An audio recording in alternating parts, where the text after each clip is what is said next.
Ja nüüd, et natukene seda veergude ja ridade teemat kokku võtta, räägime ka sellest, et kuidas on võimalik siis muuta veeru laiust ja rea kõrgust.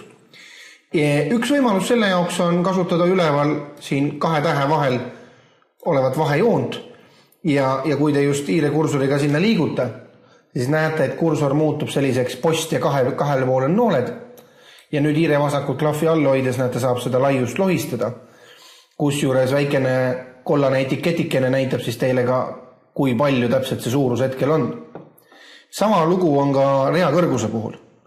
2 rea arvu vahel oleva joone peale, kui te hiirega liigute, siis siit saate tõsta või siis vähendada seda rea kõrgust.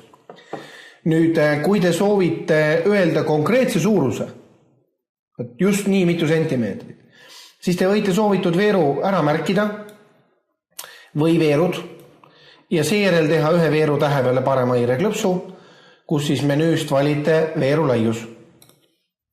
Ja avanevas aknas siis ütlete ära, et kui lai peaks teie arvates see veerg olema, näiteks ma tahan, et oleks 1,92 ning see hiireklõps on sobib. Ja kõik märgitud veerud tehakse just sama laiaks, nagu te määrasite. Täpselt sama lugu käib ka ridade kohta.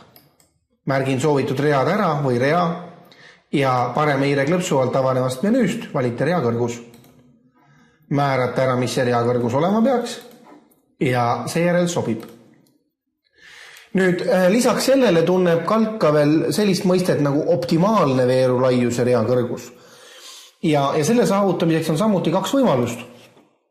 Esiteks on nendesse programmidesse, tabeltöötlusprogrammidesse kaasa arvatud teistesse sisse ehitatud selline võimalus, et kui te teete 2 veeru vahel, siin üleval, kus me ka lohistasime, või 2 reanumbri vahel, topeltklõpsu hiirega, siis see veerg või rida reguleeritakse vastavalt just selle järgi, kui palju on see optimaalne kõrgus või siis ütleme veeru puhul siis laiuseks. Ja lähtutakse siis kõige, ütleme, antud juhul veeru laiuse puhul kõige pikematest andmetest või nendest andmetest, mis vajavad kõige rohkem ruumi. Ja nagu te G-veeru puhul näete, siin just seda ruumi on liiga palju, mis tähendab, et topeltklõps siis hoopis tõmbab kokku seda veergu. Ja teine võimalus optimaalset veeru laiust või rea kõrgust sättida on jällegi selliselt, et märgite kas siis veerud või read ära, teete parema hiireklõpsu ja avanevas menüüs on siis vastavalt optimaalne kas siis veeru laius või rea kõrgus.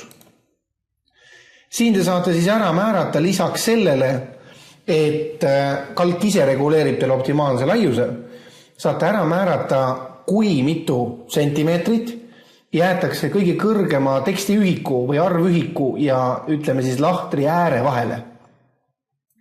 Nii kui te olete sellega ära määranud soovi korral, siis see hiireklõpsate sobib ning näete, et on optimaalse laiusega veerud. Ja täpselt sama lugu käib siis ka ridade kohta. Nüüd samad võimalused on olemas ka menüüs, vormindusmenüüs rida, näete kõrgus, optimaalne kõrgus ja veerg, laius, optimaalne laius.